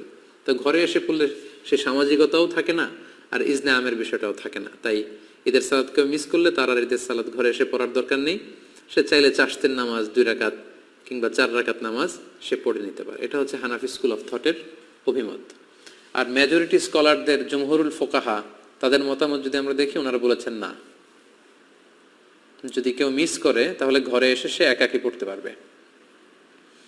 এবং তারা যে মতামত দিয়েছেন যে একাকী পড়তে পারবে, এটার ব্যাপারে একটা স্ট্রং এবং ভ্যালিড দলিল আছে। সেটা হচ্ছে সহিহ বুখারীতে একটি হাদিস এসেছে, তালিক হিসেবে উনি এনেছেন কিতাবু সলাতুল ঈদাইনের অধ্যায়ের মধ্যে। ইমাম বুখারী এটা তালিক হিসেবে এনেছেন।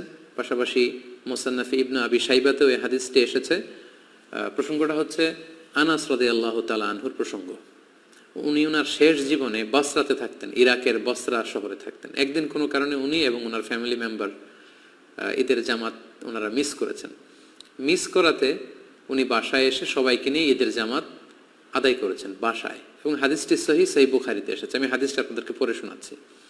عن أنس رضي الله عنه أنه كان إذا فاتته صلاة العيد مع الإمام কোনো এক সময় আনাস রাদিয়াল্লাহু তাআলা আনহুর যখন ইমামের সাথে ঈদগাহে ঈদের সালাত তিনি মিস করলেন, ফাউত হয়ে গেল, জামা আহলাহু ওয়া মাওয়ালিহি, তিনি বাড়িতে এসে ওনার ফ্যামিলি মেম্বার্সদের সবাইকে এবং ওনার আজাদকৃত যত দাস দাসী আছে সবাইকে একত্রিত করলেন।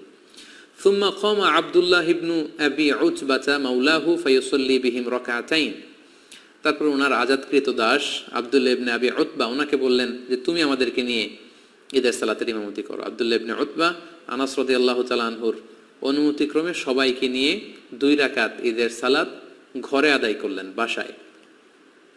ইউকাব্বিরু ফীহিমা, এবং প্রতিটি রাকাতেই তিনি অতিরিক্ত তাকবীরগুলো দিয়েছেন। এই হাদিসটা সহিহ। তো এই হাদিসের আলোকে মেজরিটি স্কলাররা, জুমহুরুল ফুকাহারা বলেছেন যেহেতু আনাস রাদিয়াল্লাহু তাআলা আনহুর ঈদের সালাত মিস হয়েছিল, উনি ঘরে এসে জামাতে সবাইকে নিয়ে আদায় করেছেন। এই সহিহ হাদিসের আলোকে বোঝা যায় কখনো যদি কারো ঈদের সালাত মিস হয়ে যায় ঈদগাতে বা মসজিদে, তাহলে সে ব্যক্তিও ঘরে এসে একাকী কিংবা জামাতের সাথে ঈদের সালাত আদায় করতে পারবে। এটার ভ্যালিডিটি আছে, কেননা আল্লাহ রাসূল সাল্লাল্লাহু আলাইহি ওয়াসাল্লামের খুব কাছের একজন সাহাবা এমনটি আমল করেছেন। আনাস রাদিয়াল্লাহু তাআলা আনহু, যাকে বলা হয় খাদিমু রাসূলিল্লাহ, আল্লাহ রাসূল সাল্লাল্লাহু আলাইহি ওয়াসাল্লামের খাদেম, 10 বছর তিনি আল্লাহ রাসূল সাল্লাল্লাহু আলাইহি ওয়াসাল্লামের খেদমত করেছেন। আল্লাহ রাসূল সাল্লাল্লাহু আলাইহি ওয়াসাল্লামের চিন্তা, চেতনা, অ্যাটিটিউড সম্পর্কে তিনি খুব ভালো জানতেন এবং সেগুলোর আলোকে তিনি সিদ্ধান্ত নিয়েছেন যে মসজিদে মিস হলে এটা ঘরে পড়া যায়। এই দলিলের আলোকে মেজরিটি স্কলাররা বলেছেন পড়া যাবে। তো এখন এই লকডাউন পিরিয়ডে যেহেতু আমাদের মসজিদ বন্ধ, আমাদের অবস্থাটা অনেকটা এমনই যে আমরা ঈদগাহে যে জামাত পড়তে পারছি না। অনেকটা আনাস রাদিয়াল্লাহু তাআলা আনহুর এই ঘটনার সাথে কেয়াস করেই এখন আমাদেরকে সলিউশন খুঁজে নিতে হবে। তাহলে সলিউশনের ক্ষেত্রে 2টা দিক আমাদের দাঁড়ালো। হানাফি স্কুল অফ থট অনুযায়ী এটা একটা সামাজিক ইবাদত, এটাকে সামাজিকভাবে বড় সড় পরিসরে ঈদগাহে আদায় করতে হয় এবং এটাতে ইজনে আম থাকতে হয়, সর্বসাধারণের প্রবেশাধিকার লাগে। এগুলো যদি না পাওয়া যায় তাহলে ঈদের সালাতের যে গুরুত্ব সেটা থাকে না, ফলে তার বাড়িতে এসে আর পড়ার দরকার নেই, 2 রাকাত 4 রাকাত নামাজ পড়ে নিলে হবে, নফল নামাজ। আর অন্যদিকে জুমহুরুল ফুকাহা, মেজরিটি স্কলারদের মতামত হচ্ছে যে না, কেউ মিস করলে বাসায় এসেও পড়তে পারবে, কেননা আনাস রাদিয়াল্লাহু তাআলা আনহু শুধু একাই পড়েননি, মুনফারিদান না, তিনি জামাতের সাথে সবাইকে নিয়ে পড়েছেন। এখন আমরা কি করব? আমরা কি ঈদের সালাত তরক করব নাকি 2 রাকাত আমরা সালাত আদায় করব? সম্মানিত শুধু এই দীর্ঘ সময়ের বিশ্লেষণ শেষে আপনাদের কাছে আমি এই আমার ব্যক্তিগত অভিমতটুকু পেশ করতে চাই যে বর্তমানে যেহেতু এটা একটা কন্টেম্পোরারি মাসআলা এবং আরব বিশ্ব সহ পৃথিবীর বেশিরভাগ মুসলিম দেশের যে ফতুয়া বোর্ড, ওনাদের মতামত হচ্ছে যে আপনারা যেহেতু বাইরে যে ঈদের সালাত পড়ার সুযোগ নেই, আপনারা ঘরে ঈদের সালাত আদায় করুন। যেহেতু আনাস রাদিয়াল্লাহু তাআলা আনহু এমনটি করেছেন এবং সেটার আলোকেই আমরা এই সিদ্ধান্তে উপনীত হতে পারি যে আমরা চাইলে আমাদের ঘরে ঈদের সালাত একা একাও আদায় করতে পারবো, জামাতের সাথেও আদায় করতে পারবো। আমরা জানি যে ঈদের সালাত ঈদের দিনের আনন্দকে অনেক গুণ বাড়িয়ে দেয়। আমরা যদি ঈদের সালাত আদায় না করে এমনি নফল নামাজ বা চাশতের নামাজ 2-4 রাকাত পড়ি, ঈদের আনন্দ কিন্তু আমরা পাবো না। আমরা জানি যে ঈদের সালাতে অতিরিক্ত তাকবীর দিতে হয়, যেটা অন্য কোনো নামাজে নেই, ফলে এটা ঈদের জন্য একটা বড় আনন্দের কারণ এবং এটা অনেক বড় একটা শেয়ার। যেহেতু সহিহ হাদিস এখানে পাওয়া যাচ্ছে এবং মেজরিটি স্কলারদের মতামত পাওয়া যাচ্ছে, সেটার আলোকে আমরা চাইলে কিন্তু ঈদের সালাত আদায় করতে পারি। কারণ হানাফি মাযহাবে কিন্তু এমন বলা হয়নি যে আপনি যদি ঈদের সালাত আদায় করেন ঘরে এসে আপনার গুনাহ হবে, বরং হানাফি মাযহাবে এটাও সাজেস্ট করা হয়েছে যে ঈদের সালাত পড়া লাগবে না, বরং 2 রাকাত চাশতের নামাজ অথবা 4 রাকাত নফল নামাজ পড়ুন। তো সেক্ষেত্রে আপনি ঈদের সালাতে আদায় করেন, যেহেতু সহিহ হাদিসে সাহাবীর আমল দ্বারা এটা প্রমাণিত, মেজরিটি স্কলাররা বলেছেন। তো হানাফি মাযহাব অনুযায়ী আপনার ঈদের সালাত যদি আদায় নাও হয়, এটা তো একটা নফল নামাজ হিসেবে আল্লাহর কাছে কবুল হবে ইনশাআল্লাহ। তাই এই মতামতগুলোর আলোকে আমার হাম্বল সাজেশন হচ্ছে আপনারা ঘরে একাকী কিংবা জামাতে ঈদের সালাত আদায় করুন। যদি সুযোগ হয় বাসার ছাদে 4-5 জন মিলে, খুব বড় পরিসরে না হলেও 4-5 জন মিলে চাইলে আপনারা জামাতে আদায় করতে পারেন। আপনারা গোটা বিশ্বে বাংলা ভাষাভাষী যে সমস্ত ভাই বোনেরা আপনারা যেখানে আছেন, ওই দেশের নিয়মকানুন মেনে আপনাদের পরিসরে বাসার ছাদের উপরে হোক অথবা ঘরের ভেতরে হোক, আপনারা প্রতিদিন এই লকডাউনের পিরিয়ডে আমরা ফ্যামিলির সবাই মিলে যেমনি জামাতে সালাত আদায় করেছি, যেমনি আমরা বারবার ছবি শেয়ার করেছি যে বাবা যদি ইমাম হয় তাহলে ঘরে সালাতের বিধান কি, ছেলেরা পেছনে দাঁড়াবে, মেয়েরা মারা বোনরা পেছনে দাঁড়াবে, ঠিক একই পদ্ধতিতে আপনারা ঈদের সালাত আদায় করুন। শুধু কেরাতটা জাহারি পড়তে হবে আর অতিরিক্ত তাকবীর দিতে হবে। তো তাহলে আমরা এটাই সাজেস্ট করছি যে আপনারা ঈদের সালাত চাইলে ঘরে পড়তে পারেন, একা একাও পড়তে পারেন, ফাদদান আও জামাআতান, সেক্ষেত্রে আপনাদেরকে জানিয়ে রাখি, ঈদের সালাতে কোনো আজান দেয়া লাগে না, কোনো একামত দেয়া লাগে না। 2 রাকাত এবং আওয়াজ করে কেরাত পড়তে হয়। ফজরের 2 রাকাতে আমরা যেমনি আওয়াজ করে কেরাত পড়ি, আপনি আওয়াজ করে কেরাত পড়বেন। অতিরিক্ত কিছু তাকবীর দেয়া লাগে এবং এই নামাজের শেষে খুতবা দেয়া লাগবে না। যেহেতু খুতবা দিবে ইমাম সাহেব সকলের উদ্দেশ্য করে, তো ঘরে যেহেতু আমরা করলে সেই প্রসঙ্গটা আসছে না, তাই আমাদের খুতবা দেয়া লাগবে না। ঈদের সালাতে আমাদের অতিরিক্ত তাকবীর দিতে হয়। এই তাকবীরের প্রসঙ্গটা 1 মিনিটে শেয়ার করে আজকের লাইভ প্রোগ্রাম আমি শেষ করতে যাচ্ছি ইনশাআল্লাহ। আমরা জানি যে ঈদে অতিরিক্ত তাকবীর দিতে হয়। হানাফি মাযহাব মতে আমরা 6টা অতিরিক্ত তাকবীর দেই। প্রথম রাকাতে অতিরিক্ত 3টা, দ্বিতীয় রাকাতে 3টা। শাফি মাযহাবে অতিরিক্ত 12টি তাকবীর দেওয়া হয়। প্রথম রাকাতে 7টি, দ্বিতীয় রাকাতে 5টি। হাম্বালি আর মালিকি মাযহাবে 11টি অতিরিক্ত তাকবীর দেওয়া হয়। প্রথম রাকাতে 6টি, দ্বিতীয় রাকাতে 5টি। তো আমাদের বাংলা ভাষাভাষী যারা, বাংলাদেশে আমরা যেহেতু বেশিরভাগ হানাফি মাযহাবের অনুসারী, সো এক্ষেত্রে এবং এটার তাকবীরের সংখ্যাও কম এবং সবগুলো পদ্ধতি যেহেতু সহিহ হাদিস দ্বারা সাব্যস্ত, তাহলে আমরা 6 তাকবীরের এটাকে সাজেস্ট করতে পারি। এটা হিসাব রাখতে একটু সুবিধা হবে আমাদের। ঈদের সালাতের পদ্ধতি আমি আগেই বলেছি, 2 রাকাত। আপনি যদি 6 তাকবীরের সাথে আদায় করেন, আমরা যারা করি 6 তাকবীরের সাথে, সেটার পদ্ধতিটা হবে এমন: তাকবীরে তাহরিমে আল্লাহু আকবার বলে আপনি সানা পড়বেন। সানা পড়ে কেরাত পড়ার আগে আপনি অতিরিক্ত 3টা তাকবীর দিবেন, আল্লাহু আকবার, আল্লাহু আকবার, আল্লাহু আকবার। 3টা তাকবীর দেওয়ার পরে আপনি সূরা ফাতিহা পড়বেন, অন্য একটি সূরা পড়বেন, তারপর রুকু করবেন, সিজদা করে দ্বিতীয় রাকাতের জন্য দাঁড়িয়ে আপনি কেরাত পড়ে ফেলবেন আগে, অর্থাৎ সূরা ফাতিহা এবং অন্য একটি সূরা পড়ে ফেলবেন। রুকুতে যাওয়ার আগে আপনি অতিরিক্ত 3টি তাকবীর দিবেন, আল্লাহু আকবার, আল্লাহু আকবার, আল্লাহু আকবার, এবং চতুর্থ তাকবীর দিয়ে আপনি রুকুতে যাবেন। এভাবে 6টি অতিরিক্ত তাকবীর দেওয়ার মধ্য দিয়ে কিন্তু আমরা খুব সহজেই আমাদের বাসায় ঈদের সালাত আদায় করতে পারবো এবং ঈদের সালাত আদায় শেষে আমাদের খুতবা দেওয়ার কোনো প্রয়োজন নেই। সম্মানিত শুধু আশা করছি এই লকডাউন পিরিয়ডে কিভাবে আমরা ঈদের সালাত আদায় করব এ ব্যাপারে সম্যক একটি ধারণা আপনারা পেয়েছেন। আমি আবারও সবাইকে ধন্যবাদ জানাই যারা ধারাবাহিকভাবে এই 5টি লাইভে অংশগ্রহণ করেছেন। আজকে 5ম লাইভ, সর্বশেষ লাইভ। আমি দেখতে পাচ্ছি স্ক্রিনে প্রায় 26,800-900 দিনী ভাই বোন যুক্ত হয়েছেন। আপনারা লাইভটি শেয়ার করুন যাতে করে অন্যান্যরা উপকৃত হতে পারে। গত 2-1 দিন ধরে উপকূলীয় এলাকাগুলোতে ঘূর্ণিঝড় আম্পানের কারণে আমাদের অনেক দিনী ভাই বোনেরা বিপদগ্রস্ত। আমরা তাদের জন্য দোয়া করি আল্লাহ তাআলা তাদেরকে বিপদ থেকে হেফাজত করুক।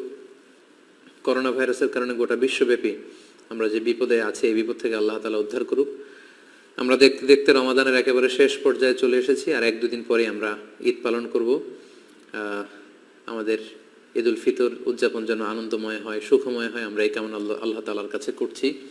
আমাদের এই রমাদানের সিয়াম, আমরা যে রোজা রেখেছি, রোজাগুলো আল্লাহ কবুল করে নিক।